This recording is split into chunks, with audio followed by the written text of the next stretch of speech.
part workshop. And we are so fortunate to have such amazingly experienced people like Ivana and Ahmed join us. And they're really going to be sharing from years and years of experience in this field. They're going to be talking us through some of the things that they've really learned and some of the things that they've been sharing with their clients. It's really brought a lot of benefit and value to them. And hopefully, some of it resonates with you all and you'll find some benefit in that as well. So today's topic we're going to be talking about, I'm sure you guys have seen all the posters and things. Today we're going to be talking a lot around just emotional resilience. How do we ensure that on a mental well-being level, we are in a good space so that we can enjoy the holiday period, right? And then later on in the week on Wednesday, Ivana is going to be talking to us around how do we bring who we are and our identity into our lives as expats, and how does that interact and integrate with the new identity that we have, that we gain as expats in new countries and new scenarios. And then same time next week, next Saturday, Ahmed is going to tell us a lot more around the financial mindset and what are the things, the tools and the way we think about things that help makes our finance, which is a big part of our lives, actually a strength and a benefit to us rather than being a burden and something we constantly worried and concerned over. So I see we've got a new member who's joined. So I'm just going to pause there. We've got a new member, Omar. Omar, we just about started with the presentation. We just started with a short check-in where each person just introduced themselves, just a little bit about where they're based, and a little bit about themselves. If you're comfortable, Omar, do you mind perhaps unmuting and just letting us know, just sharing a little bit about yourself?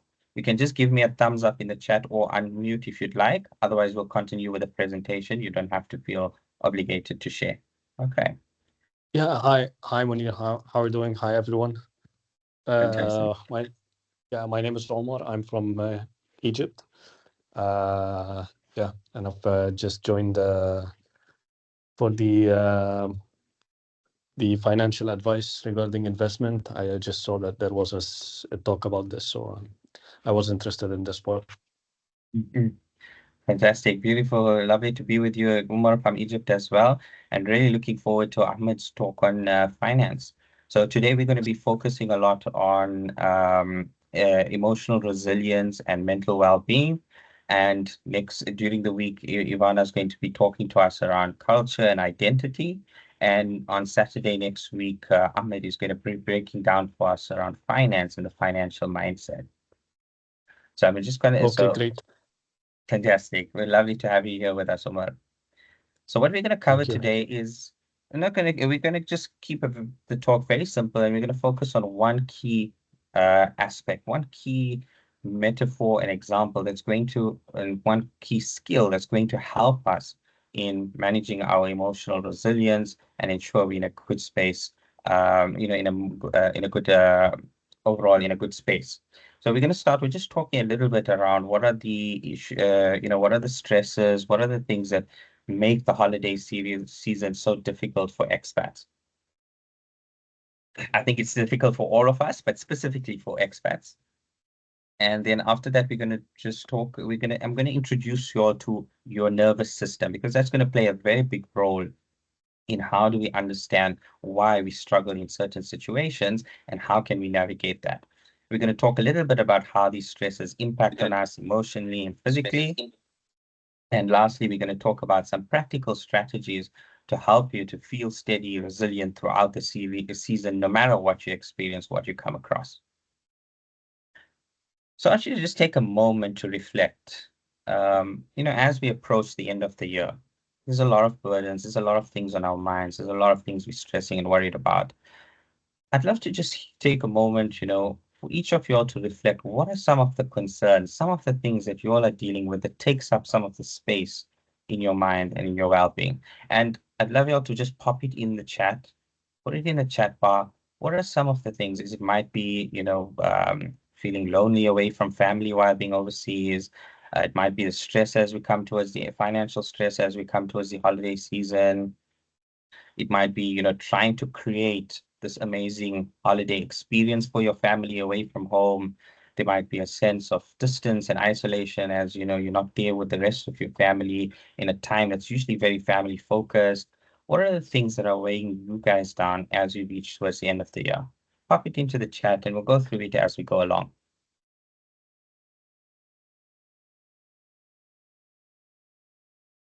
So,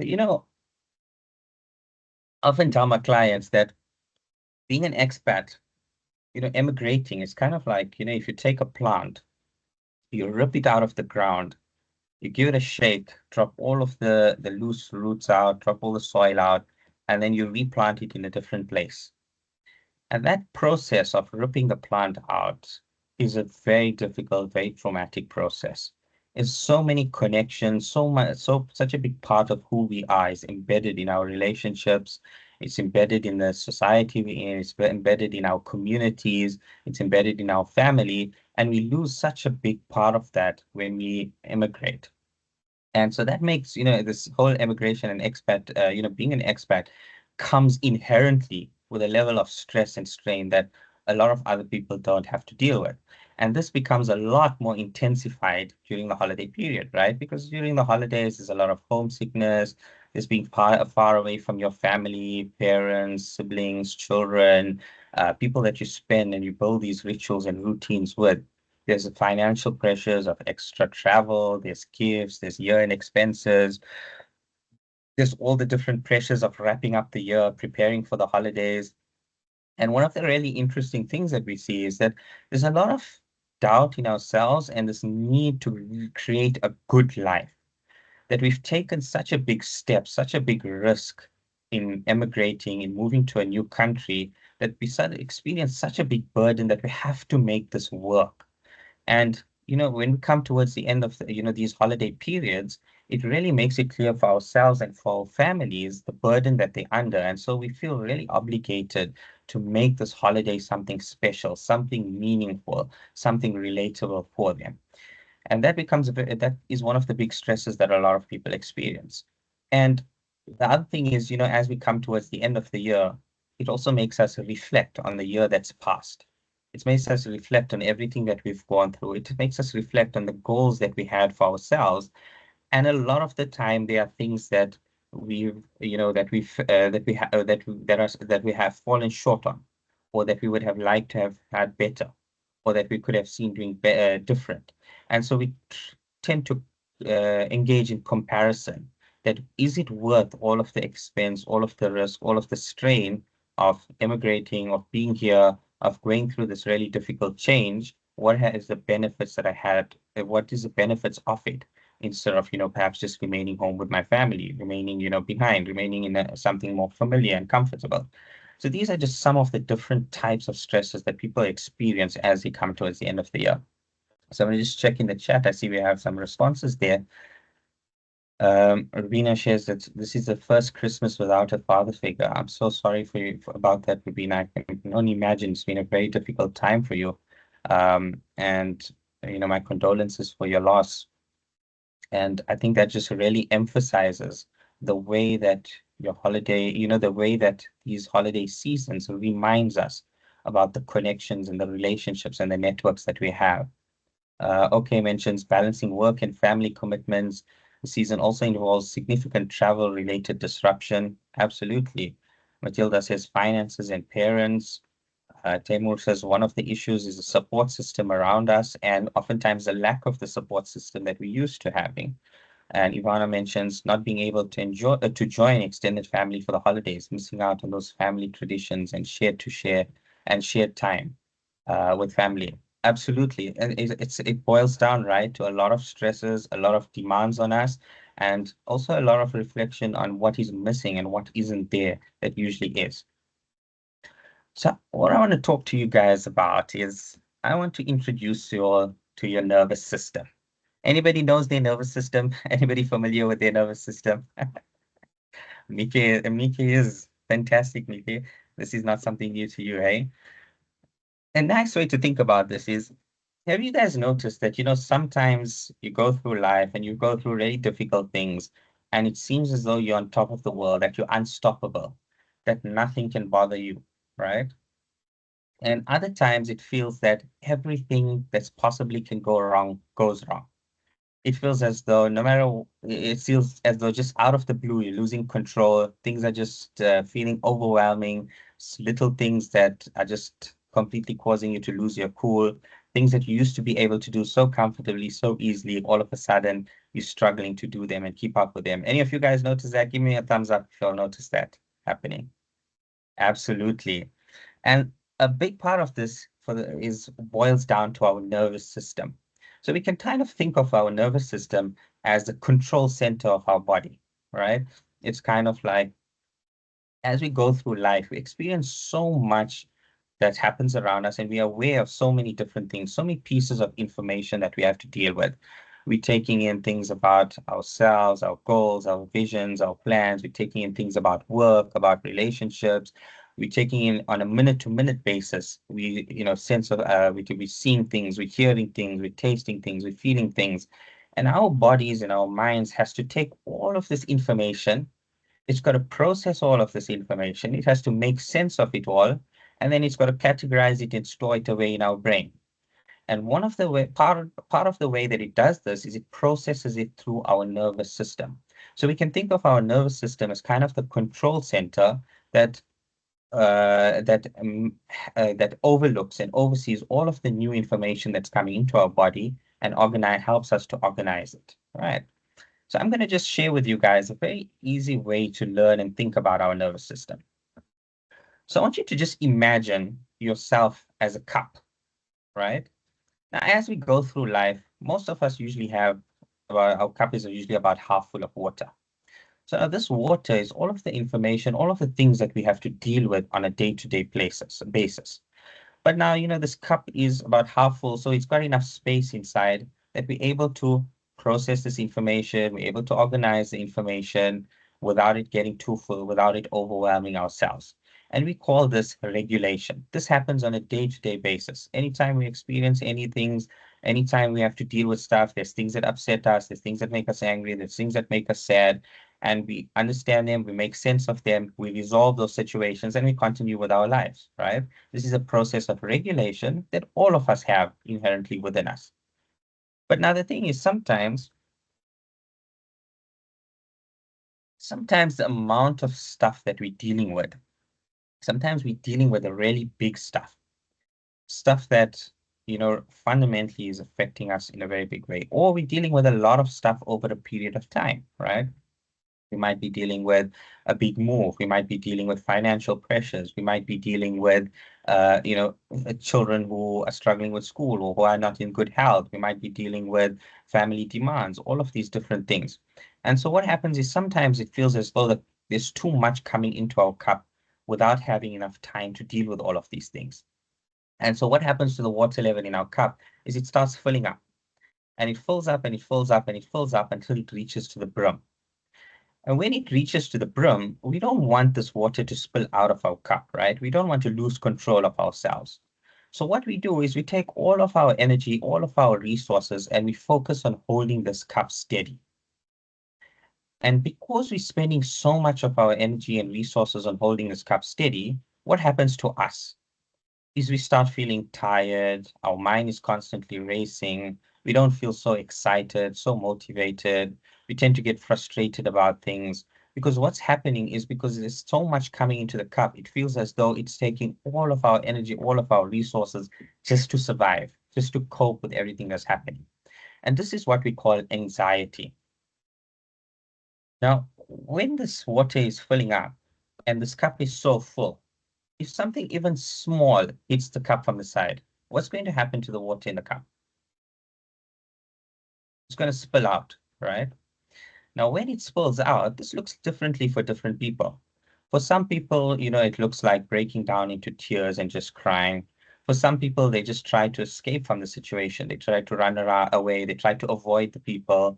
They try to avoid the difficult situation. And for a lot of us, we tend to lash out, right? We tend to get into arguments, we get into fights, and so on. Now, what's happening is basically our nervous system is telling us that it's so overwhelmed, it's so overloaded that any small thing becomes threatening for it, that it doesn't know how to deal with it.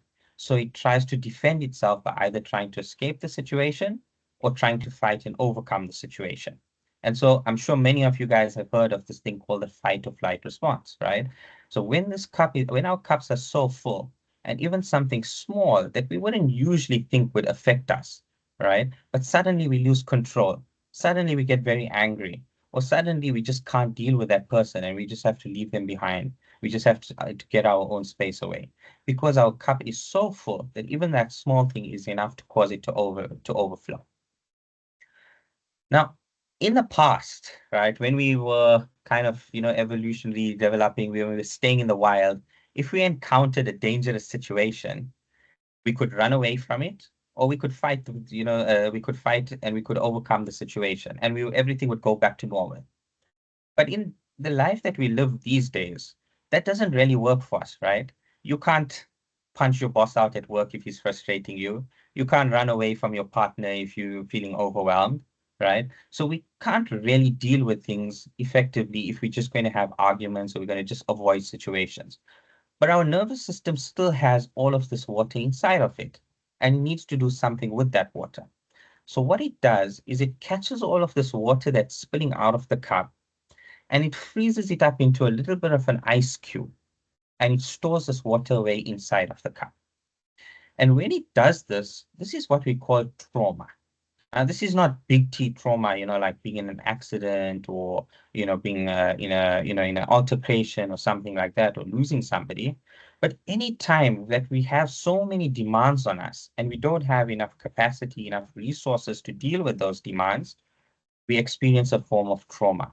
And what happens in this trauma is that this information, this data that we didn't have a chance to deal with, it gets frozen up as an ice cube and it gets stored away inside of our cup, inside of our nervous system. Now, if we're filling our nervous system up with a little bit of ice, little ice cubes, what is going to happen to the capacity of our cup? Any suggestions? Any ideas?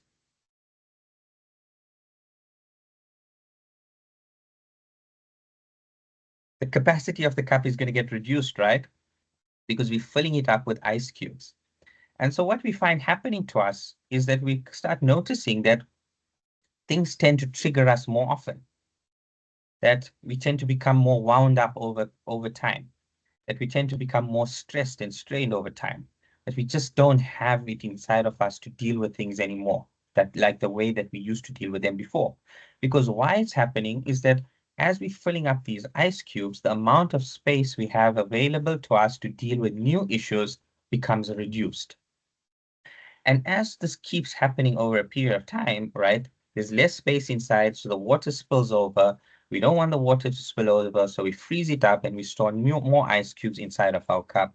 And eventually what happens is because our cup is getting filled up with more ice cubes than we have water left inside, eventually our cup starts freezing up. And when this happens, what happens to us is we start feeling numb inside. We start feeling as though we're just going through the motions. We start feeling as though nothing is really interesting. Nothing really gives us excitement. Nothing really gives us joy. Where we start feeling disconnected from people. We don't want to spend time with our friends. We don't want to spend time with family. It's as though we're just going through the motions in order to survive. And the reason this is happening is because our nervous system is now so overloaded, so overwhelmed, that it doesn't have any more space, any more capacity to deal with the things that we have to deal with. Now, I want all of you all to just take a moment and just picture yourself and think of yourself as a cup. And I want you to just reflect and add into the chat bar here that as we're coming towards the end of the year, everything is the rush and the panic to get things done before the holiday season. And in the holiday season, there's a lot of demands on us as well. How is your cup looking right now? Does it have space inside? Is it very full? Is it at the brim? Is it overflowing? Is it starting to freeze up and just go numb because you just don't have the resources to deal with everything that's going on at the moment? How does your cup look right now? I want you to add it into the chat bar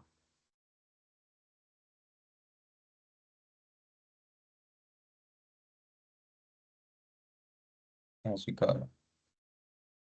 So this This idea of the cup is a central, is just the main highlight of what I want to share with you all today. Because when we understand this, it helps us to understand why exactly are we reacting in certain ways? Why exactly do we feel certain things? Why exactly do we tend to lash out so easily? Why don't we have the energy to do the things that we want to? Why is the holidays becoming a chore and a burden rather than something we're really looking forward to and are excited about? It's because we just don't have because what is happening inside of our nervous system. So if I read here in the chat, my cup is at 80%. There's still some space left, but it's starting to reach a little bit higher and higher, so less capacity. Rubina says slowly leveling out. It's on 3/4 ways now. That it's finding a little bit of balance. Okay, says it's pretty full right now. Ahmed says it's overflowing. Ahmed, that's terrible news. What's happening here? Taimur says it's starting to freeze up. Matilda says it's full, then full. Ivana says there's balance, there's time, there is space for the time being, and the window of tolerance is at a comfortable size. That as much water as flowing in, that you're managing to regulate and release equal amount of water out, so that despite the demands that are happening, you are still able to deal with situations effectively without becoming overwhelmed and losing control. Absolutely fantastic, Ivana. Ahmed says he needs 2 cups. Ahmed, you're borrowing 1 cup from next year now, hey? You're gonna start January with a cup half full. So now that we've spoken about this, what do we do about it? Okay, we've got this cup. This cup fills up, it starts getting frozen. What do we do about it? So I'm gonna teach you all 3 ways that we can address this. These are going to be very practical, very easy to do, and things that you all can directly implement yourself to help ensure that your cup and your nervous system, like Ivana said, is in a state of balance, that you're able to deal with everything that's coming in at a sufficient pace that it doesn't become overloaded. And these three things we're going to talk about is draining, expanding, and filtering. I want you all to just picture very briefly. I mean, we've got a cup over here and this cup is full and there's more water coming in than the cup can deal with, right? And so it's spilling out. So what do we do? What can we do with this cup, right? So there's 3 things we can do to deal with this situation. The first thing we can do is we can kind of put a little bit of a tap at the bottom of the cup, that we can open this tap and release some of the water inside, but release it in a controlled manner so that it's not spilling over the over the top. Instead, it's coming out in an easy, controlled manner so that it creates a little bit of space inside of the cup for us. The second thing we can do is we can try and expand the space capacity of the cup. We can make our cup bigger. And if we make our cup bigger, it means we can deal with more things before our cup starts getting overloaded and starts spilling out. And the last thing we can do is we can kind of put a little bit of a filter on the cup so that we reduce the amount of water that's filling the cup up, that we can control a little bit about what are the things coming in the cup so that it doesn't spill over and get full so quickly, right? So let's break it down. Let's start with the first one, which is to put a little bit of a tap at the bottom of the cup. So let me ask you guys this question. In the past, when you felt really overwhelmed, when you felt really exhausted, when you felt really frustrated, really stuck, really lost, whatever it might be that you've been experiencing, just really exhausted and drained, what are the things that you used to do that would help you to feel grounded, feel energized, feel excited about things, feel just a sense of connectedness with, and a sense of purpose and meaning again in your life? What were the things that you used to do? You're welcome to share in the chat, or if anyone would like, you're welcome to put your hands up and you can share out loud as well. For me, if I look back in the past, I think some of my favorite things is going out hiking. I'd go for a hike either with myself or either just by myself or with family and just spend some time in nature, like up in the mountain where I don't have to hear worry about everything that's going on in my life. It's just a moment of peace, a moment of stillness that helps me to reset. And the other thing I love doing is I love baking. I love baking some yummy stuff and eating all of those sweet things. And that's guaranteed to put a bit of energy into my step. That might just be the sugar talking. But what did you guys used to do? What do you in the past when you felt this way? What were the things that helped you to feel more energized, more grounded, more relaxed, more motivated again? So I see here Ivana says playing sport, spending time with dealing with animals, listening to music. Rubina says swimming or gardening. Ahmed says just disconnecting and reorganizing yourself. Okay, says listening to music and going to the gym. Matilda says journaling, swimming, spending time in nature. Temur says sports and walking in nature. Nikki says reading and dancing. Fantastic. Ivana, when you used to do these things, I'm picking on you, because I know you. When you used to, when you do play sports, when you used to spend time with animals, when you listen to music, immediately after that, what is it like for you? How do you feel after doing those things? Yeah, well, definitely. Some of them are connected with oxytocin system, some of them with dopamine. But definitely, yeah, feeling with energy, more in peace, kind of value aligned activities. Yeah. Then in that sense, it's also kind of returning to myself. Yeah, with Mm, myself. You know, yeah. being balanced, being aligned. Fantastic. And when you face in that situation, when you face the demands and the decisions and the stresses that you have to deal with, how do you feel at that point in time in dealing with those pressures? Well, it's definitely easier to bounce back. I think the major problem is to find enough kind of a room and space and time to Mm, do it regularly, to offload. yeah, yeah. Or else you kind of get into the cycle problem that you have less and less time, feeling more drained, and not finding time and place for yourself, and then it's kind of it gets chronified. Um, Mm, so I'm trying to kind of be cautious around this and to keep it balanced, knowing that this is kind of a prevention yeah, yeah. for burnout. Beautiful. So beautifully described, right? It's it helps us to feel more like ourselves. It helps us to feel more energized. It helps us to feel a little bit more focused. And it helps to reset us when we come back to the demands on us. And it doesn't fix those demands. And it doesn't suddenly cause all the water in our cup to become empty. But what it does is it creates just a little bit of space, a little bit of capacity so that we're better able to deal with the different situations that we're facing. And the more we do these things and the more we engage with them, the more space we create in our cup. And so this is basically the first step.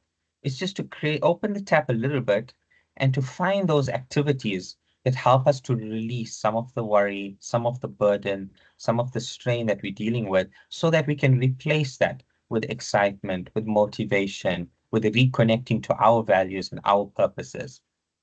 Taimur says decluttering as well. Prudence says walking in the park and going jogging. Fantastic. Omar, no problem at all. You're welcome to rejoin us whenever you're able to. So that's the first step, adding a little tap at the bottom so that we can release a little bit of water from the cup. The second step we talk about is increasing the size of the cup, right? And I like to think of this as going to the gym for our nervous system. That when we go to the gym, we don't go to the gym because of a specific, because we have to lift a big object. We go to the gym to make sure that we are in a healthy and fit physical condition. And the byproduct of that is if we ever have to lift a big object, we're probably going to be able to do that without pulling our backs out, right? And so when we talk about expanding the cup, what we're talking about is about implementing a lifestyle that helps us to be more resilient and to be more, be more adaptive when we face these challenging situations. And this is now taking those things we talked about as, one activities, and it's about expanding them and implementing them into a lifestyle that we adopt that helps us to build our capacity, to help us build our resilience. And these are just, some of the easy ones that we find is dedicating time for us to disconnect, time for ourselves, where we are able to process everything that we deal with. And a powerful way of doing this is things like doing meditation, things like doing relaxation exercises, things like doing physical exercises, moving our body, right? Spending time with those that we value, with those that we love, being in connection with others.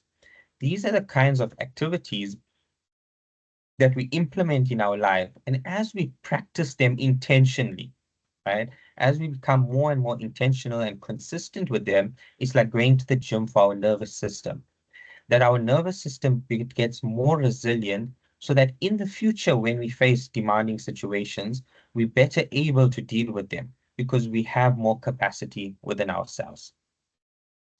And then we come to the final one. And the final one is, and I see we're coming towards the end of the session, so we're going to start wrapping up over here.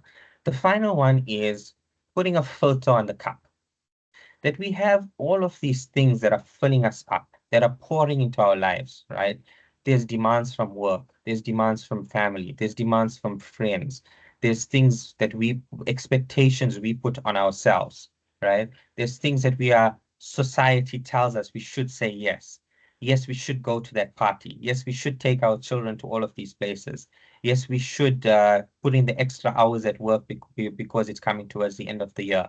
Yes, we should dedicate time to our side job in order to make it a success before the year ends. All of these different things.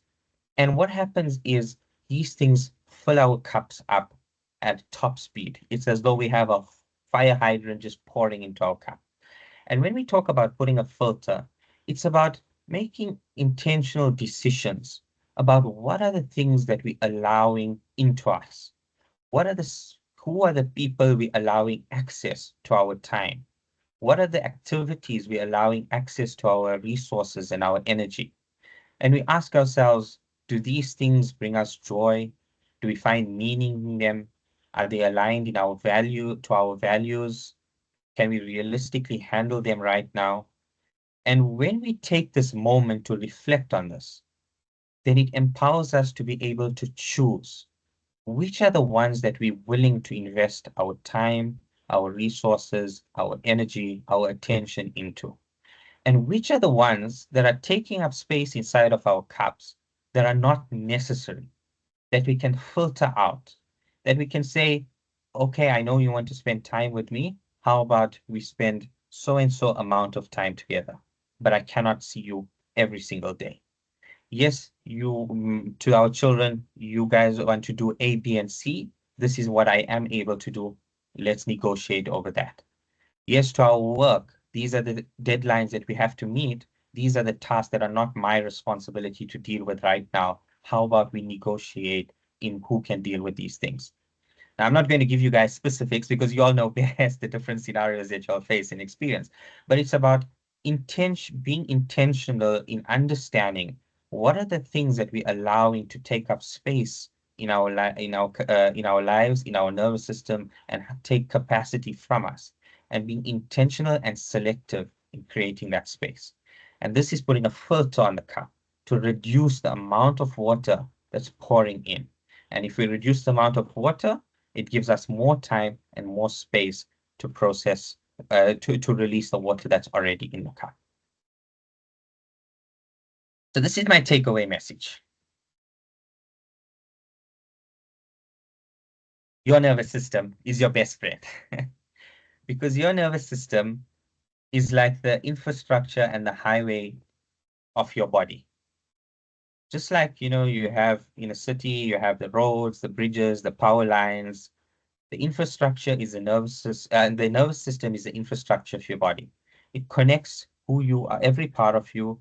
It connects your physical self and your mental self and your capacity and emotional space you have to ensure that everything runs smoothly. And if your nervous system is in a good shape, if you have capacity, then the things that we face, the challenges that we face, even though they are difficult, even though they are painful, even though they are stressful, we have enough capacity, enough resources to deal with them. so that we don't become overwhelmed, so that our cup doesn't explode and spill out onto others, into arguments and fights, into breaking down and escaping, into disconnecting from family and cutting them out of our lives. Instead, we feel grounded, we feel focused, and we feel in control of these situations. And if our nervous system is not in a good space, what happens is that even the tiniest of things that we face is enough to overwhelm us. It's enough for us to lose control. It's enough for us to feel numb inside and unable to deal with the things we want. It's enough for us to feel that the holidays are a burden rather than something we enjoy and that we look forward to. So I see we've got about 5 minutes left. And I'm gonna open it up for any questions if anyone has any questions or anything thoughts that they'd like to share. But I just want to end on this quote. I love this quote. Almost everything will work again if you unplug it for a few minutes. We all know that. We've all unplugged our TVs and our computers and plugged it back in and crossed our fingers and hoped it worked. And our bodies are created in such incredible ways, right? Is that, I mean, have you ever thought about it when you get a cut, for example, in your finger? Your body knows exactly how to deal with that cut. That it causes the blood to coagulate, it causes a scab to form over to protect it. It creates a new layer of skin, and then it drops the scab out. And your finger looks as though you never had a cut in the first place. And the most incredible thing that we've learned is that our nervous system and our minds also have the same capacity to heal. But the thing is that we have to give it the space and the resources to do that. That our nervous system knows how to process information. It knows how to deal with all of the stresses we have.